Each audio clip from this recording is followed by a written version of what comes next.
pengawasan peredaran distribusi ya. Selain tadi sudah ada upaya standarisasi saat diproduksi untuk mempertahankan kualitasnya, tentunya saat pendistribusian ini juga perlu dilakukan pengawasan dengan tujuan syarat baku sediaan farmasi itu tetap bisa terjaga sampai perbekalan farmasi tersebut digunakan untuk tujuan yang diharapkan. Kualitasnya tetap ya, kemudian efikasinya, persyaratan keamanannya juga masih tetap ya, sehingga nanti meminimalkan resiko-resiko dan mengoptimalkan tujuan dari penggunaan obat tersebut. Berikutnya yaitu peningkatan kapasitas tenaga kefarmasian. Diimbangi juga dengan peningkatan kapasitas tenaga kefarmasian dalam kegiatan di dalam gedung maupun di luar gedung. Di dalam gedung tentunya kegiatan pengelolaan sediaan farmasi, kemudian kegiatan yang di luar gedung, misalkan upaya-upaya promotif, memberikan penyuluhan terkait dengan obat ya. Ini tentunya harus kita berikan kepada tenaga-tenaga kefarmasian dalam melakukan praktek. Berikutnya yaitu penyediaan berbagai farmasi untuk pelayanan tadi sudah, kemudian evaluasi pelayanan kefarmasian di puskesmas. Ruang lingkup kami di Dinas Kesehatan selain di UPD yaitu di puskesmas dan laboratorium kesehatan serta IFK, kami juga diberi kewenangan kemudian tanggung jawab untuk melakukan pengendalian, pembinaan dan pengawasan sarana-sarana pelayanan distribusi industri farmasi di wilayah Kota Surakarta dan bentuk kegiatannya yaitu kita melakukan aktivitas pemantauan operasional fasilitas kefarmasian tersebut. Berikutnya yaitu kegiatan promotif di bidang kefarmasian. Nah, selama ini peran farmasis itu cenderung di balik layar, di balik tembok. Ya, di dalam pelayanan pun tidak begitu kelihatan. Ya, paling yang kelihatan yang ada di counter depan. Seiring dengan kebutuhan masyarakat akan informasi kesehatan di bidang pelayanan kefarmasian ini juga dikembangkan yaitu kegiatan promotif di bidang kefarmasian. Salah satu contohnya adalah program Macermat, gerakan masyarakat cerdas menggunakan obat. Salah satu bentuk kegiatan promotif di mana di dalam kegiatan tersebut kita melakukan upaya-upaya penyebaran informasi tentang keamanan obat, kemudian cara penggunaan obat yang baik, cara penyimpanan obat yang benar, dan hal-hal lain yang terkait dengan cara menggunakan obat, cara menangani obat dengan benar. Lanjut. Kemudian program yang kedua yaitu program keamanan pangan. Kegiatannya adalah tentunya pengawasan peredaran pangan. Ini mungkin sebentar lagi ada kegiatan menjelang Ramadan di mana peredaran makanan ini biasanya pada waktu-waktu tersebut meningkat dengan tajam. Kebutuhan masyarakat tentang pangan ini juga meningkat sehingga perlu dilakukan pemantauan kualitas pangan dengan tujuan pangan yang beredar di pasaran, pangan yang dikonsumsi oleh masyarakat dalam keadaan yang baik kualitasnya, aman untuk dikonsumsi sehingga terlindungi kesehatan masyarakat di Surakarta. Yang kedua, sampling pangan beredar di pasaran. Kita ikuti dengan, kalau sampling ini yang kegiatannya memang rutin ya. Setiap waktu, setiap bulan, kita melakukan kegiatan sampling pangan yang ada di pasaran. Baik itu sampel makanan yang ada di toko-toko yang sudah dijual, ataupun sampling pangan yang ada di produsen pangan, di tempat produksi makanan. Kita lakukan pengambilan sampel, kemudian kita lakukan pemeriksaan.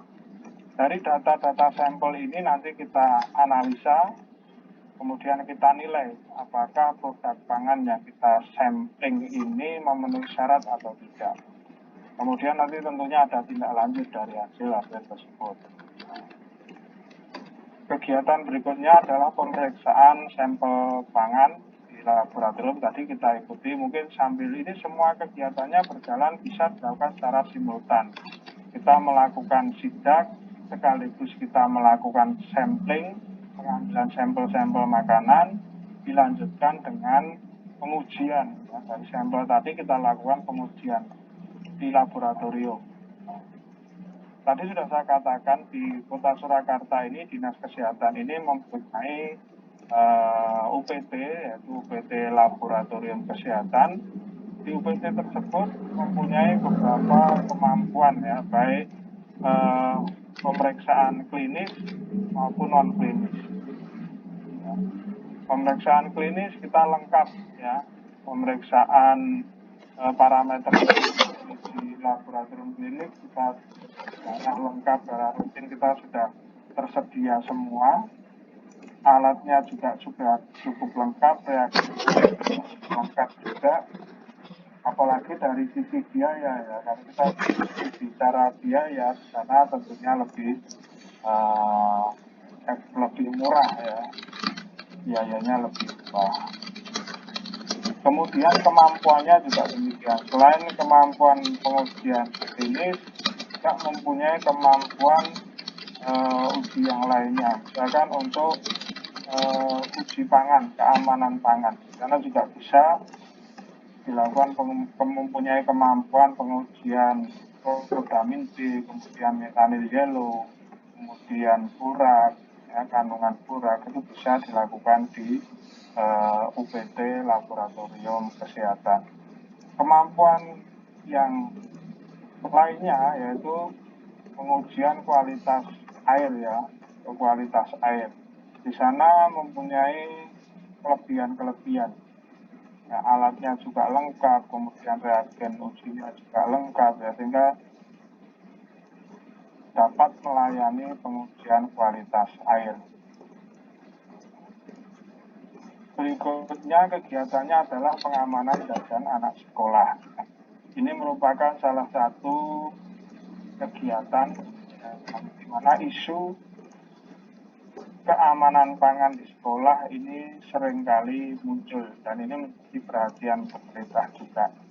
Karena salah satu pertimbangannya adalah anak-anak sekolah ya, terutama anak-anak SD, SMP, ini merupakan usia masa-masa pertumbuhan, sehingga asupan gizinya harus diperhatikan. Bentuk perhatiannya salah satunya adalah proteksi terhadap produk-produk pangan yang berbahaya. Kemudian kita berikan edukasi cara memilih pangan yang baik, pangan yang aman itu bagaimana.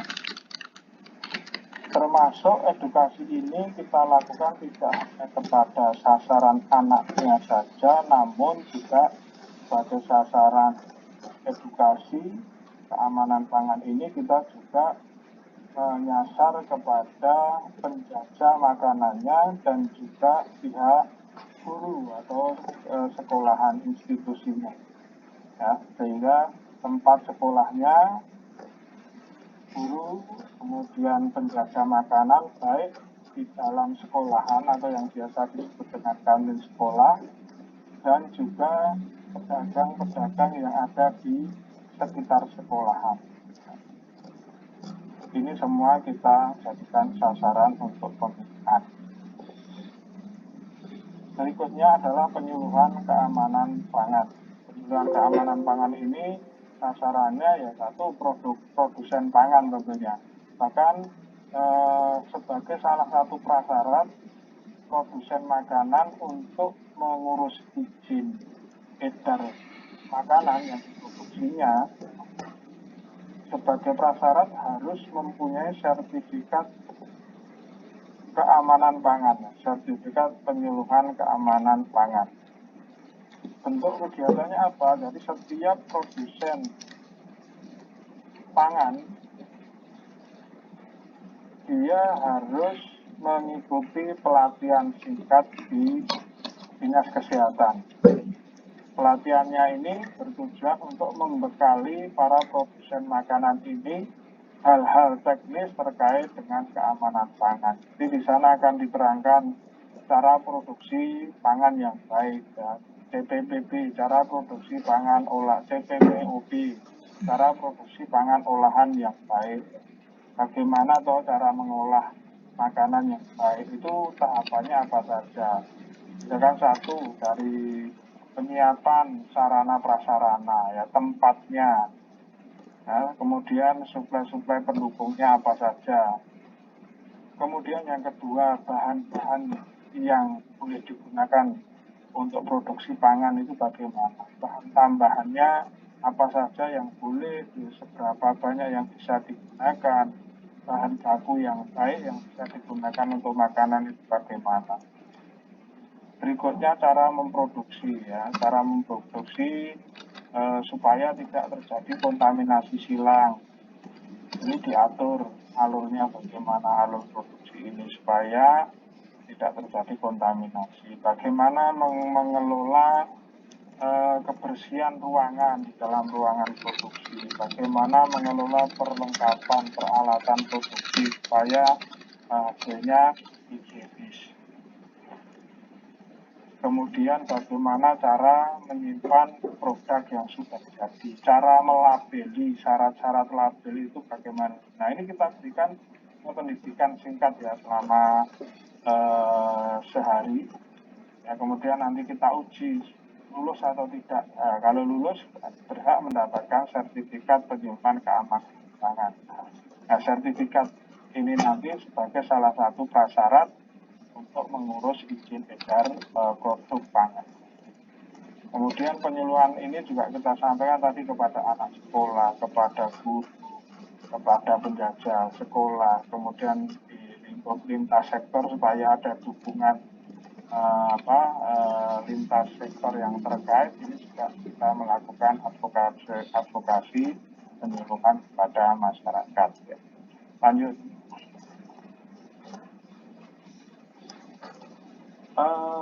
Bicara anggaran ya, kegiatan-kegiatan itu semua tentunya membutuhkan anggaran supaya dapat berjalan dengan baik.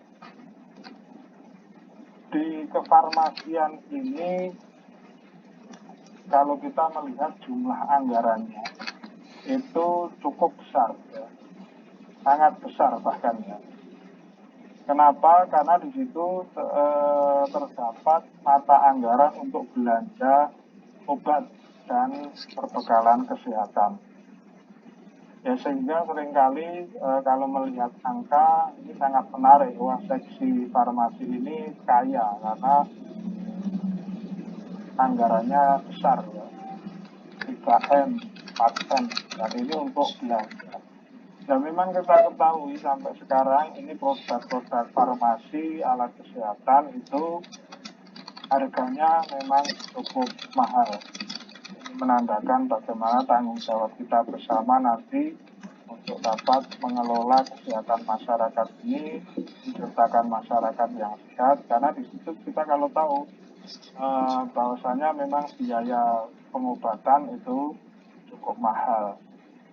Namun demikian dengan kebijakan pemerintah beberapa waktu yang lalu ya, pemerintah saat ini sebenarnya kita dapat lihat biaya penekanan biaya atau harga obat ini sebenarnya bisa ditekan cukup banyak dengan kebijakan katalogisasi obat-obatan, ini ternyata obat-obatan itu bisa ditekan cukup besar ya. Mungkin beberapa item itu bisa sepertiganya dari harga yang dulu pernah ada, dan sampai sekarang tingkat kenaikannya juga tidak. Kenapa? Karena memang ini konsep untuk kebutuhan nasional, sehingga mungkin dari sisi bisnis ya, sisi ekonomi ini juga masih tetap masuk atau menghasilkan margin keuntungan yang cukup tinggi. Ada beberapa sumber mata anggaran, ya, antara lain dari pusat ya, ada anggaran yang dimiliki oleh Kementerian Kesehatan. Kemudian anggaran ini diturunkan. Kementerian Kesehatan ini menurunkan anggaran itu kepada daerah, baik kepada provinsi maupun ke kabupaten. Ya, anggarannya ada di pemerintah pusat, kemudian pemerintah daerah, baik provinsi maupun kabupaten, membuat proposal kebutuhan dana untuk kegiatan yang diprogramkan. Contohnya misalkan di Kota Surakarta mempunyai kebutuhan belanja obat dan bahan habis pakai. Ya, kita membuat proposal, kemudian diberikan data-data standar yang memang disyaratkan dari pusat, kemudian usulan ini akan dikaji oleh pusat, dikaitkan dengan beberapa faktor variabel tertentu, misalkan jumlah penduduk, kemudian luas wilayah, jumlah angka kesakitan, jumlah tenaga kesehatannya berapa, kasusnya, jumlah fasilitas kesehatannya. Nah, ini akan dianalisa, kemudian nanti akan ditetapkan jumlah anggaran yang diberikan dari pusat kepada Kota Surakarta untuk belanja obat dan bahan habis pakai. Ya, jadi kita nanti akan pilih, setelah kita usulkan dengan proposal, ada persetujuan. Kalau sudah ada disetujui, dana itu akan diusulkan dari pusat Kementerian Keuangan kepada pemerintah Kota Surakarta yang sudah ditetapkan peruntukannya ya, sesuai dengan proposal yang telah diajukan. Tugasnya nanti kalau sudah ditetapkan, di pemerintah Kota Surakarta ini melakukan kegiatan sesuai tujuan awal dalam proposal. Berikutnya, setelah dari pusat ya, ada anggaran juga dari provinsi, mungkin dalam bentuk bisa bantuan gubernur ya, atau bentuk lain. Bentuk lain itu tidak dalam bentuk uang, tetapi dalam bentuk backup ketersediaan barang. Ada proses yang harus dilalui, jadi ada istilahnya pengusulan obat atau perlengkapan kesehatan cadangan yang dibutuhkan oleh kabupaten atau kota di Jawa Tengah misalkan. Dari Dinas Kesehatan Provinsi akan memberikan kesempatan kepada semua kabupaten kota untuk mengusulkan kebutuhan cadangan obat-obatan dan perbekalan kesehatan.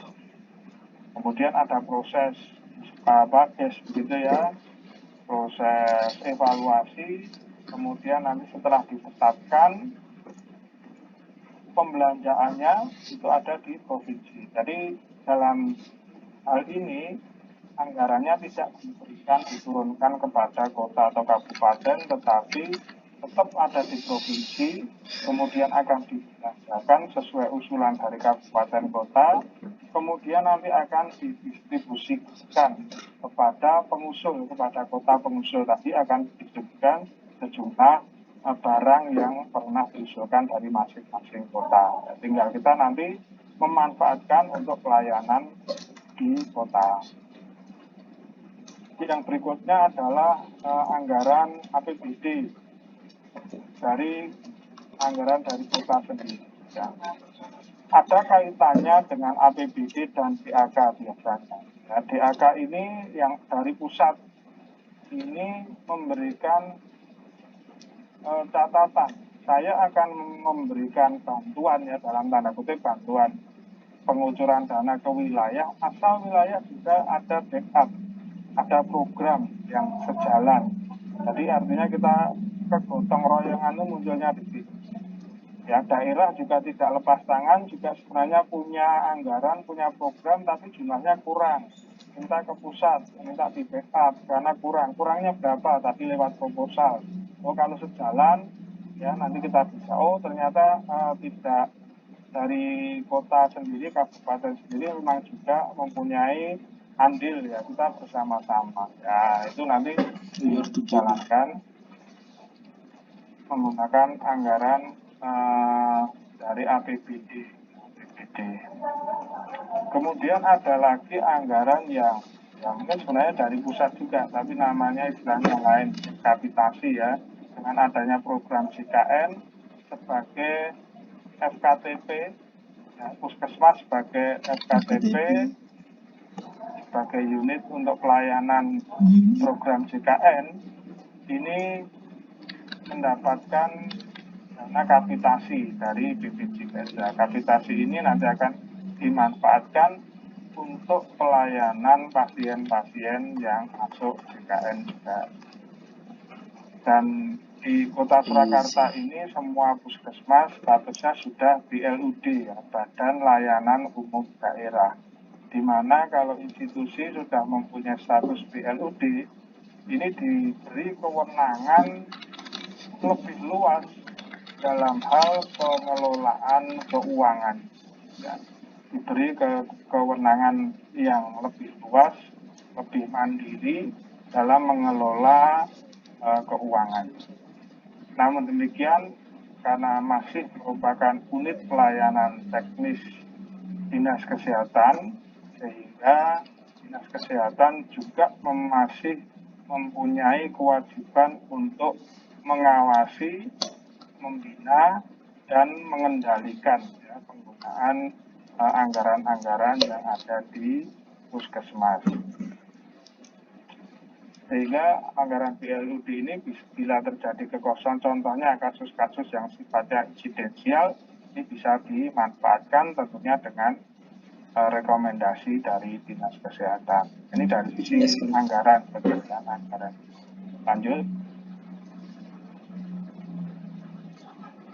Ya, ada proses, ini membahas logistik ya, ada obat, ada bahan habis pakai, mungkin perlu kami sampaikan juga bagaimana prosesnya pengadaan obat itu. Kita sudah tahu bersama bahwasanya sebagian besar pasien, karena ini programnya pemerintah melalui program Jaminan Kesehatan Nasional, mana operatornya adalah BPJS Kesehatan, menargetkan seluruh warga Indonesia harus mempunyai proteksi kesehatan. Ya, dalam hal ini programnya pemerintah ya harus menjadi sudah punya BPJS atau Kartu Indonesia Sehat, sudah mengikuti program BPJS Kesehatan. Artinya dia juga akan mempunyai proteksi kesehatan ya, diri dan keluarganya. Sehingga dengan keberhasilan program JKN ini, sebagian besar pasien di rumah sakit, di puskesmas, di dokter praktek swasta, di klinik, ya kalau sekarang ini sebagian besar merupakan peserta JKN menggunakan fasilitas BPJS Kesehatan. Ya, semua menjadi anggota BPJS, sehingga tantangan-tantangan di puskesmas ini juga semakin tinggi untuk dapat memberikan pelayanan kesehatan paripurna kepada masyarakat. Dimulai dengan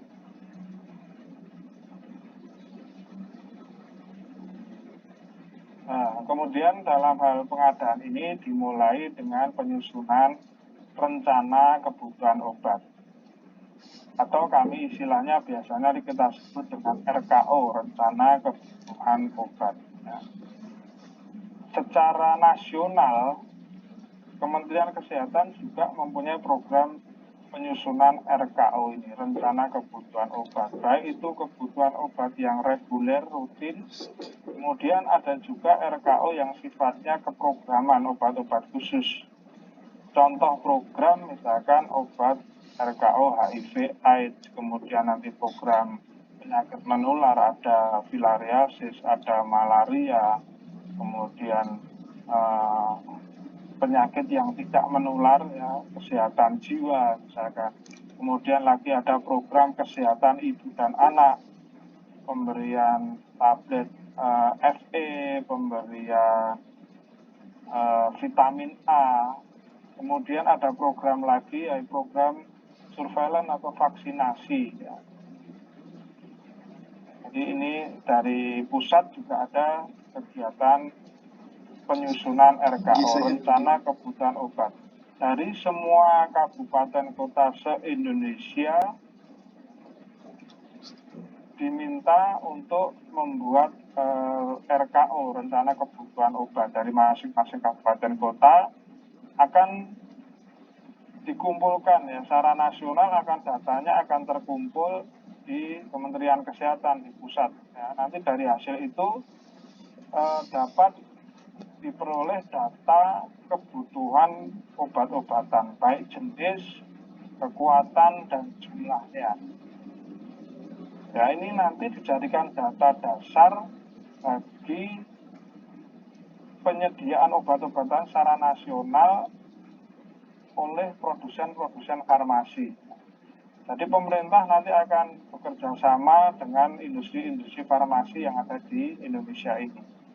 Baik itu BUMN maupun swasta, ya, dengan adanya data kebutuhan obat ini tadi nanti akan digunakan sebagai perencanaan produksi di industri farmasi. Ya, nanti RKO ini akan dijadikan dasar itu.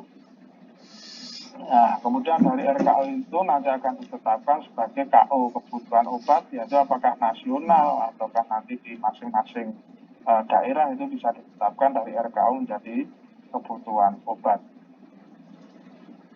Di tingkat kota demikian juga, kami meminta data dari bawah, dari puskesmas sebagai unit pelaksana teknis, kebutuhan obat dari masing-masing puskesmas ini berapa, jenisnya apa saja, ya kita minta data. Untuk proses ini puskesmas sudah menyusun panitia perencana obat di puskesmas, ya, masing-masing puskesmas sudah mempunyai tim perencana obat terdiri dari lintas bidang, yaitu apoteker, kemudian bidan, ada perawat, kemudian ada dokter, kemudian ada analis kesehatan, ada dari gizi. Ini nanti mempunyai tim yang susunannya dari berbagai disiplin. Kemudian nanti di situ akan ada penyusunan kebutuhan obat puskesmas. Semua puskesmas menyusun, ada tim kemudian menyusun rencana kebutuhan obat puskesmas yang selanjutnya dimasukkan ke Dinas Kesehatan. Dinas Kesehatan nanti akan mengkompilasi, menganalisa jumlah kebutuhan, disesuaikan dengan anggaran yang ada, ya, akhirnya nanti kita akan belanjakan obat yang diusulkan tadi. Tim perencana puskesmas menyusun RKO puskesmas, tim perencana kota menganalisa RKO, perencanaan program menyusun kebutuhan obat program dari Kemenkes, ya. Tentunya ini nanti dari perencanaan puskesmas tadi kita kompilasi, kita analisa, kita tetapkan sebagai kebutuhan obat. Kemudian kita juga perhitungkan obat-obat program yang didistribusikan dari pusat ke daerah, kemudian persediaan yang masih ada di instalasi farmasi, ya, apa saja jumlahnya berapa. Setelah dikurangi nanti kita mempunyai data kebutuhan obat tingkat kota yang itu nanti kita belanjakan. Lanjut. Ya, ini ada istilah KONAS, kebijakan obat nasional, yaitu mencakup ada bidang ya, tentang penggunaan obat yang rasional, kemudian yang bawah ini produksi, yang sebelah kiri ini distribusi. Di lingkup produksi, pemerintah sudah mempunyai menetapkan standarisasi pada setiap pabrik farmasi. Semua pabrik farmasi harus mempunyai sertifikat CPOB, cara produksi obat yang baik. Kalau tidak, ya tidak bisa mendapatkan izin edar.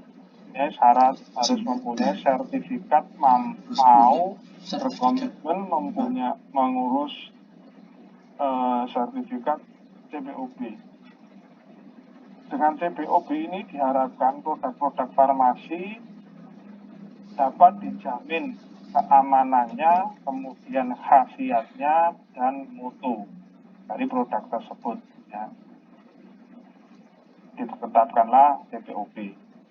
Dari setelah diproduksi, produknya dipastikan aman, berkhasiat, dan mutu, diserahkan kepada distributor untuk dilakukan pendistribusian.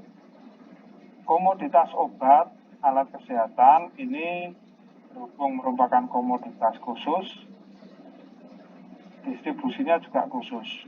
Obat distributornya dari pabrik harus melalui distributor obat, pedagang besar farmasi pada BPS.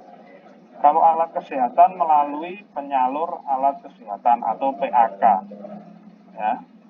Ya dari di sini nanti dari sisi distribusi, hal-hal yang perlu dipertimbangkan adalah menjamin ketersediaan, kemudian pemerataan dan keterjangkauan dari sisi distribusi. Ya, tugasnya distributor itu tersedia, diatur bagaimana distribusinya, jangan tahu-tahu habis ya, diatur. Ini juga terlihat dari nanti unit di instalasi farmasi Kota Surakarta. Ini punya fungsi yang sama, menjamin ketersediaan, dapat merata di semua UPT, dan dapat dijangkau.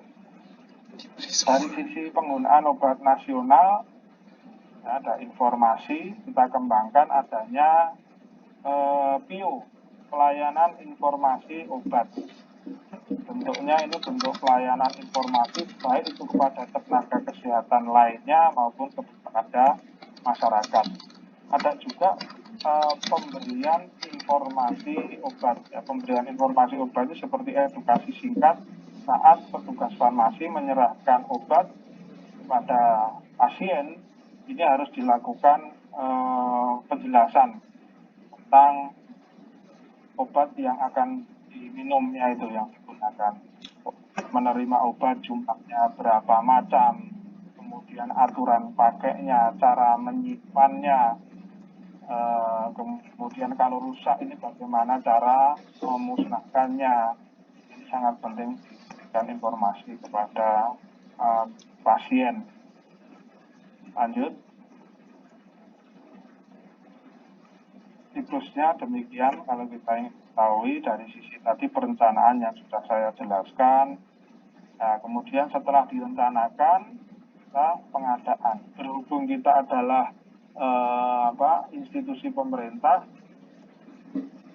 hal mekanisme pengadaan barang dan jasa di pemerintah aturannya sudah sangat jelas, sudah diatur, kita tinggal melaksanakannya saja. Ada aturan-aturan yang harus kita ikuti, kita pedomani dalam hal pengadaan ini. Tadi seperti ada katalog obat, katalog alat kesehatan, kita tinggal buka saja aplikasinya, secara online kita belanja ya. Kalau sama dengan kalau saat ini belanja online ya kita sama. Tapi sudah ditetapkan distributornya itu siapa, distributornya harus sudah punya izin PPF, kemudian mempunyai syarat, mempunyai jaminan yang merata di seluruh Nusantara di Indonesia ini. Ya, nanti akan dipilih menjadi penyedia barang. Tapi harganya pun sudah dilelangkan secara nasional, ditetapkan secara nasional. Produk garam oralis ya, sudah ditetapkan seragam satu Indonesia, ini harganya sama. Kita tinggal belanja sesuai dengan harga yang tercantum di dalam katalog karena sudah dilakukan seleksi tingkat pusat, jadi Kementerian Kesehatan bekerjasama dengan LKPP. Kemudian setelah pengadaan penyimpanan, informasikan tadi di Dinas Kesehatan Kota Surakarta ini mempunyai UPT khusus pengelolaan penyimpanan obat-obatan dan perbekalan farmasi, mempunyai UPT instalasi farmasi Kota Surakarta. Tugasnya di sana ini melakukan penyimpanan, kemudian pendistribusian dan pendokumentasian obat dan perbekalan kesehatan. Jadi prosesnya dari untuk hal distribusi, masing-masing unit UPT membuat pengajuan permintaan barang ke IFK sesuai perencanaan yang pernah disusunnya itu. Ya, dilakukan, ada lembar namanya LPLPO. Ya. LPLPO ini ada form, ada data-data yang harus diisi. Persediaan terakhir berapa, kebutuhan setiap bulannya itu rata-rata berapa, bulan ini minta jumlahnya berapa. Ya. Nanti di sana sampai di instalasi farmasi akan dianalisa datanya ini sudah tepat atau belum, sudah benar atau belum, kemudian permintaannya ini sudah sesuai atau tidak. Ya. Kok ada lonjakan 10 kali lipat ya, dari rata-rata penggunaan bulan sebelumnya. Nah, ini perlu dikonfirmasi. Nanti ada proses konfirmasi. Kok datanya agak jomplang, agak meragukan. Nah, ini dikonfirmasi. Apakah memang di sana terjadi lonjakan jumlah pasien, jumlah kasus tertentu sehingga terlihat pada jumlah obat. Nah, ini nanti akan dianalisa oleh tim yang ada di instalasi farmasi untuk menetapkan jumlah distribusi obatnya. Penyimpanan juga sudah distandarisasi tempatnya. Sarana prasarananya juga sudah dilengkapi. Sistem keamanan dari sisi itu sebagai aset, kemudian keamanan dari sisi obat-obatan, perbekalan farmasi. Dengan tujuan tadi kalau digunakan ya mempunyai khasiat sesuai yang diharapkan. Jangan sampai kerusakan obat mengakibatkan penurunan potensi, ini disebabkan oleh pengelolaan penyimpanan obat yang tidak benar. Nah, ini UPT farmasi besar perannya dalam mempertahankan kualitas obat, pemerataan obat ya, ketersediaan obat di wilayah Surakarta. Kemudian sudah disimpan, didistribusikan ke UPT, ke puskesmas dalam hal ini. Nanti ada dokumentasi, ada LPLPO tadi, kemudian setelah ditetapkan LPLPO akan dilanjutkan penyerahan obat. Saat memberikan obat ke puskesmas, dari instalasi farmasi akan menerbitkan berita acara serah terima ya, dari BASD-nya, apa yang diminta, kemudian diberikan berapa, yaitu akan dibuatkan berita acara. Ini untuk dokumentasi ya. Berikutnya setelah didistribusikan di penggunaan. Nah, tentunya penggunaan inilah tadi yang saya sampaikan di depan, ada program promotif dari farmasi.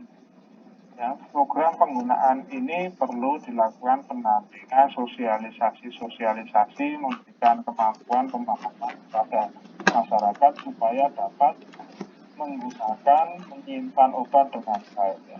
Jangan-jangan nanti karena masyarakat itu tidak mempunyai informasi yang cukup bagaimana cara menyimpan obat dengan benar, cara menggunakan obat dengan benar, sehingga tenaga kesehatan yang awal-awal ini sudah bersusah payah untuk menetapkan diagnosa, menetapkan terapinya, tetapi tidak berhasil terapi ini. Setelah ditelusur pemilihan cara diagnosanya sudah benar, milihnya obat juga cukup benar, diresepkan, diberikan, obatnya disimpan dengan baik, tidak mengalami kerusakan, potensinya masih bagus, tapi kok pasiennya tidak sembuh-sembuh. Dicek, oh ternyata penggunaannya tidak benar ya. Tetes mata, tidak tahu cara menggunakan tetes mata dengan baik, walaupun obat tersebut punya potensi yang bagus, tapi penyakitnya ini tidak bagus. Cara menggunakan inhaler ya, sudah sesak nafas, sudah punya inhaler, tetapi kok nggak berhasil. Ternyata salah cara menggunakan teknis penggunaannya. Nah, ini banyak hal yang terkait dengan penggunaan obat. Ya, lanjut. Ya, ini strategi para desentralisasi. Sifatnya kita bottom up ya. Kita hanya beberapa jenis obat program yang sifatnya masih top down. Artinya jumlah kebutuhannya ini jumlah kebutuhan obatnya ini di-dropping dari pusat, diberikan langsung ke daerah. Kamu dapat alokasi sekian. Namun kalau kita telisik ke bawah, sebenarnya pengalokasian dari pusat ini juga didasarkan pada usulan informasi data yang ada di masing-masing kota ya, sehingga kita saling keterkaitan. Nah, saya langsung, tapi kan datanya ada yang data dari masing-masing wilayah, dari kabupaten kota sudah ada. Kita tinggal diskusikan bahwa ini datanya tidak benar ya, berarti proses inputting atau proses pengelolaan data di wilayah, di kabupaten kota berarti tidak benar. Kalau benar, pusat itu yang menggunakan data itu, makanya harus diperbaiki karena ada keterkaitan, saling keterkaitan. Lanjut. Ya, terus tapi terus sudah diterangkan tadi isu ya, sudah. Ini program-program yang ada di pusat ya, konsep plan farmasi. Terus ya, coba ini konsep ini ada penggunaan obat yang rasional, tapi obatnya sudah tersedia. Kemudian ada konsep evaluasi, obat ini digunakan rasional atau tidak. Fenomena yang dulu yang sekarang sudah dievaluasi, dilakukan intervensi dan sudah ada perubahan. Contohnya misalkan kalau saat dulu penggunaan injeksi yang tidak rasional ya, karena terkait dengan stigma masyarakat yang berkembang saat itu, kalau periksa tidak disuntik tidak sembuh atau belum periksa namanya kalau tidak diberi injeksi ya, padahal kan tidak selalu demikian, tidak selalu membutuhkan tindakan penyuntikan obat secara injeksi. Jadi sudah sekarang sangat sedikit di puskesmas itu melayani pengobatan. Di dokter-dokter praktek pun sekarang penggunaan injeksi di tempat prakteknya juga sudah menurun. Kemudian penggunaan antibiotik ya, sekarang juga masih. Jadi kalau sakit apapun itu minta antibiotik ya. Jadi kalau saya tidak punya silin, nggak dapat obat silin, obat sakit saya tidak sembuh ya. Padahal tidak semua penyakit itu disebabkan oleh infeksi dan tidak membutuhkan antibiotik ya. Penggunaan obat yang rasional oleh tenaga kesehatan dan juga oleh pasien secara rasional. Kemudian dari sisi penjangkauan ya, pemerintah ini tugasnya supaya bisa dijangkau, tentunya kaitannya dengan penyediaan fasilitas pelayanan kesehatan juga. Ya, karena kalau tidak ada apotek, tidak ada toko obat di suatu wilayah, otomatis nanti kebutuhan obatnya juga tidak bisa dipenuhi dan masyarakat itu dapat dipenuhi. Keterjangkauan ya, tentunya tadi dari sisi harga pemerintah sudah membantu dapat terjangkau, kemudian juga menjangkau dari secara geografis ya, karena sudah banyak pembangunan backup dari pemerintah untuk pemerataan semua wilayah itu diupayakan supaya bisa terjangkau. Lanjut. Berapa menit lagi ini Bu Karlin? Nah, kemudian konsep penyediaan daftar ya, kita kenal Fornas ya. Formularium Nasional itu merupakan daftar obat-obatan yang digunakan dalam konsep JKN, Jaminan Kesehatan Nasional atau obat BPJS. Itu sebenarnya sudah cukup lengkap, sangat lengkap itu. Dulu saat masih ASKES ada di WHO, daftar paket plafon harga obat, ada daftar obat esensial. Itu diramu, kemudian muncullah Fornas. Itu daftar obat-obatan yang digunakan untuk pelayanan pasien peserta BPJS. Lanjut. Terus, ya ini manajemen pengelolaan obat dalam era. Ini sudah saya singgung tadi di puskesmas, bagaimana di rumah sakit, bagaimana sudah ada Fornas, panduan penyediaan obatnya, kemudian di rumah sakit juga sudah ada panduan pengobatannya untuk pasien-pasien, ya.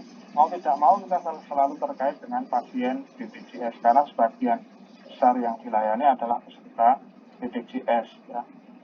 Sudah ada ketentuan-ketentuannya. Kemudian bahkan sampai kepada pendanaannya, kan dibiayai melalui BPJS Kesehatan. Sudah disediakan paket-paket anggarannya per kasus, ya, per kasus penyakit. Ya, kasus penyakit ini paket anggarannya yang bisa disediakan dari BPJS mengobati itu, mengcover pasien itu sekian juta. Nah, ini sudah jelas tertulis di situ. Komponennya di dalam menyusun anggaran, menyusun klaimnya itu paket sekian puluh juta, di dalamnya itu ada variabel obat, bahan habis pakai, ya, pemeriksaan laboratorium ada di sana, sehingga tinggal pengendalian di masing-masing fasilitas pelayanan kesehatan menggunakan dana BPJS ini untuk pengobatan pasiennya. Lanjut. Ya, ini kalau kita ada puskesmas, ya, dinas perencanaan, penyediaan, penyimpanan, punya OBT didistribusikan. Kalau di puskesmas tinggal terima obatnya, sehingga dia penyimpanan tidak cukup lama, pendistribusian, pendokumentasian, ya, pelaporan ini yang sangat penting puskesmas. Namun dengan tadi terkait dengan BLUD, status BLUD, puskesmas diberi kelonggaran, bisa merencanakan sendiri, menyediakan.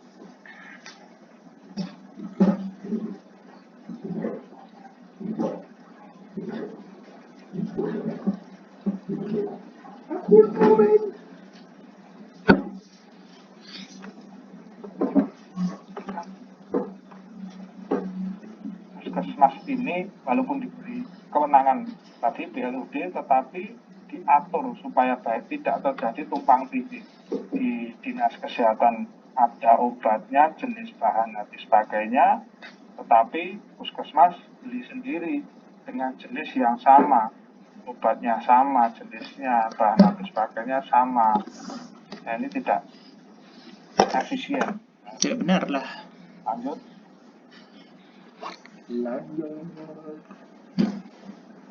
terus sudah mungkin cukup. Terus lanjut. Terus dan instalasi pengelolaan di instalasi farmasi sudah saya sampaikan, banyak saya sampaikan tadi. Terus